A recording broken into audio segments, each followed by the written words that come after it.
안녕하십니까. 저는 백제에서 왔습니다, 선생님.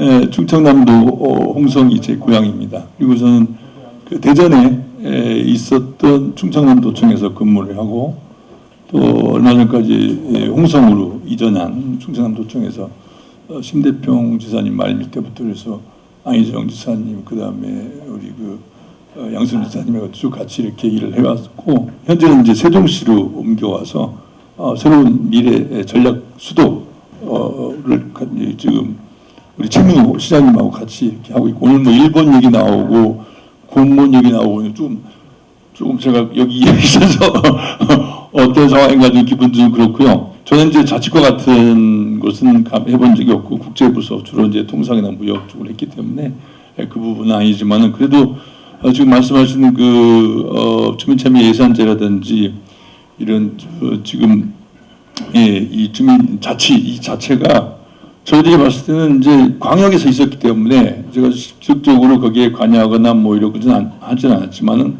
저희들 피부에 느끼는 거 보면은 이게 주민 참여 예산제가 지금 이게 뭐 운영이 되는 문제가 아니라 이게 필요성이 있느냐 이런 공무원들의 생각들이 커요.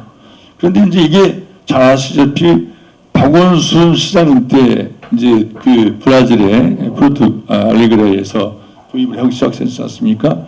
그런데 이명박 정부 때 이게 전국으로 퍼지게 됐어요. 근데 이게 그러니까 제도를 만들어 보니까 공무원들의 제도 중에서 다 해야 돼요.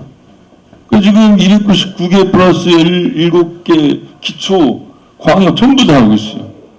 그러니 이 중복행 등으로 인한 낭비들이 엄청나게 커요. 이 주민자치도 마찬가지일 겁니다. 이 공무사 같은 거 제가 한번 조사해 봤는데 이 시군에서 하는 거가 있고 또 이 광역에서 하는 거가 있어요. 제한산업, 공무산업. 그러면은 비싼 것들을 우리 이제 충청남도 같은 경우 15개 시군이 있는데 엄청나게 뭐 어쩔 수 없이 옆에서 논산에서 하면 뭐 계룡에서도 하고 막 이렇게 비슷한 것들이 중복돼 있고 또는 아까 뭐 축제도 하고 연막회도 하고 작은 어떤 미술관 이런 것도 하시는데 이 단체장들은 자기가 딱 나서야 되니까 결국은 크게 해요.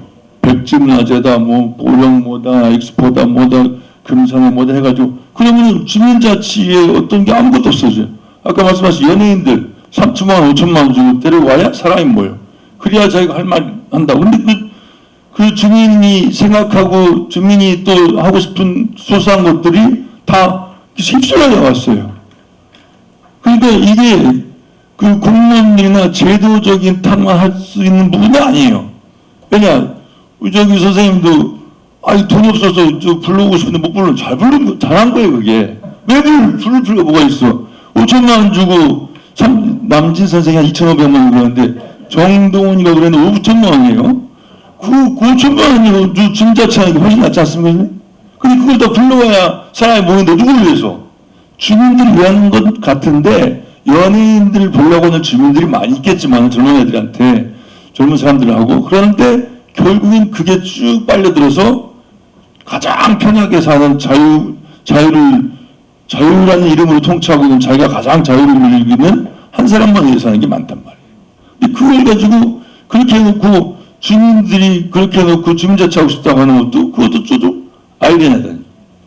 그리고 중복 행정이 너무 많은 게 좀 그렇고 저도 지금 막 일본에서 새벽에 와가지고 막 좀 명몽장몽하는데 그 일본 얘기가 말씀이 나와가지고 저도 일본에서 17년 정도 있었습니다. 그래서 일본의 자체라든지 일본에서 하는 것들을 피부로 느꼈고 저도 거기에 혜택도 받고 또 별로 안 좋은 상황, 차별적인 것도 있었지만 왜냐하면 한국인이기 때문에 거기 빠져나가는 경우 있고 근데 우리 이제 다문화해가지고 좀 다르지만은 근데 이제 한 가지 좀 예를 들면은 일본의 그 치바현의 이치파센토 조례가 있어요. 유명한 잘 아시잖아요.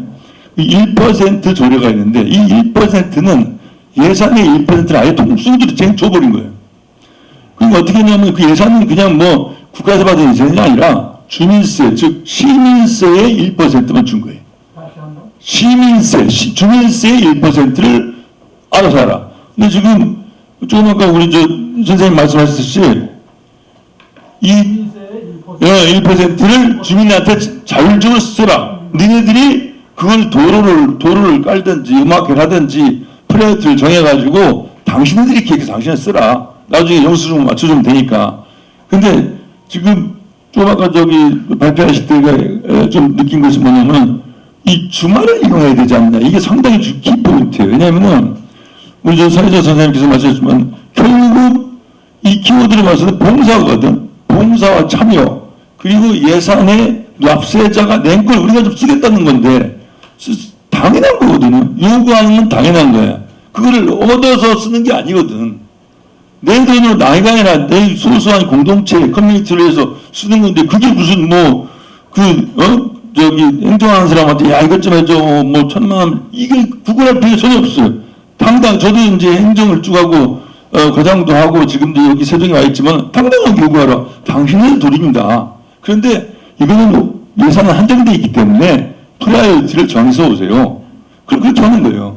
그래서 주민참여에서 이제 가장 맹점이 해도 되고 안 해도 되고 하는 것도 있겠지만 뭐냐면은 의회가 있지 않습니까? 기초지자체든 뭐 의회가 있어요. 의회가 있고 주민참여에서 이제 의원이 있어요. 의원 누가 뽑느냐? 법적으로 잘 아시겠지만은 우리 단체장, 의장, 그리고 기초단체장이 광역 같은 경우는 추천하는 사람이 오는 거예요. 그리고 이제 또 이렇게 공모도 하지만은 반반한단 말이에요. 그럼 누가 오냐? 주로 이제 우리 같이 공무원 하다가 뭐 좀 공무원이 그래도 낫겠다는 사람들, 퇴직한 사람들 오거나 뭐 좀 어떤 이권에 우리 마을이나 좀 나중에 뭐 좀 해보려고 하는데 해서 오는 사람들이거나 이런 사람들이 전부 다 온단 말이에요. 무슨 소용이 있습니까? 맨날 그 사람이 그 사람인데. 그래서 저 같은 경우는 통상과장도 했었지만은 기업인들한테 적어도 한 52억 정도 가지고 썼지만은 그 외국에 나가는 것도 도와준단 말이에요. 그러면 한 번 온 기업들은 그 다음에는 맨 밑에 둬요. 그러니까 처음 온 사람들. 그러니까 공모사업도 안 한 것들을 해야 되고 또 그런 자기가 납세자가 낸 거에도 당당하게 요구해서 그거를 해야 되는데 주민참여예산 자체의 맹점들이 의회가 또 의회는 심의하는 기관이거든. 아까 뭐 깎았다고 하지만 그 의회 하나 흉내거든. 그런데 주민참여예산제는 이거는 편성 과정에 참여하는 거예요. 편성 과정에 참여하는 거하고 이 심의하는 건 완전히 다른 형태거든. 의원들이 싫어해요. 주민자치와 이 주민참여예산제 의원들이 싫어한단 말이에요. 내 권한인 것처럼 생각하고. 또 하나 기초지자체 단체들은 옥상을 만드는 거예요. 이런 단체 자체가. 그러니까 좋아하는 사람, 이 권한을 가진 사람, 자기가 최고의 자유를 영위하려고 하는 사람은 이걸 싫어해요. 좋을 리가 없어요. 그러니까 제도화로 만들어버려가지고 이걸 그걸 그냥 하는 척만 하는 거예요. 그러니까 이 주민자치를 키우려면은 어떻게 할 것인가는 주민만 가지고 절대 안 돼요. 저기 뭐라고 하셨습니까? 가버넌스예요. 공공가버넌스 연구소 가버넌스니까 함께 다 통치하자는 얘기거든. 근데 조금 저도 이야기 드리니까 주민이 다 해야 된다. 이거 할 수가 없어요. 이게 있을 수가 있는 거예요. 그 국가도 아니고 아무것도 아니고 무정부 형태가 된다고. 돈 어디서 할 겁니까? 내 세금인데? 월 얼마 내고 할 겁니까? 아니라니까요. 그러니까 가버넌스는 다 함께 참여하자는 얘기예요. 그리고 자기 나름대로의 것들을 다 하나씩 프라이어티를 정해서 A라는 말은 B라는 말은 내년 이렇게 해서 움직여 나가자. 또 하나 중요한 것은 주민참여예산제나 주민자치라든지 하고 싶은 사람들만 시켜서는 절대 안 돼요. 거기에 또 하나 맹점이라고. 왜? 그놈이야 다들 돌고 돌아.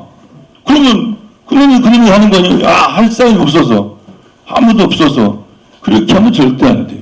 주민참여예산제에서 제가 건의하고 싶은 부분은 뭐냐면은 주민참여예산제 위원을 뽑을 때 절대적으로 공모나 추천받지 말고 추첨제를 하자는 얘기예요. 추첨제. 만약에 우리 230만 있고 뭐 세종은 38만 있는데 거기에다가 그 에리아를 둬서 뭐 국민학교 초등학교 자영업자 뭐 이렇게 여러 가지 할 수가 있습니다.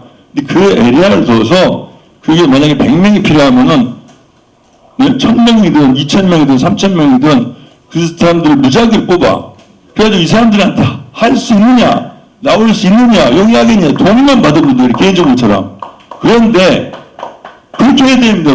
그런데 또 하나는 그거 하려면 돈이 많이 들어가야 돼요. 아니 납세자들 돈 줘야지.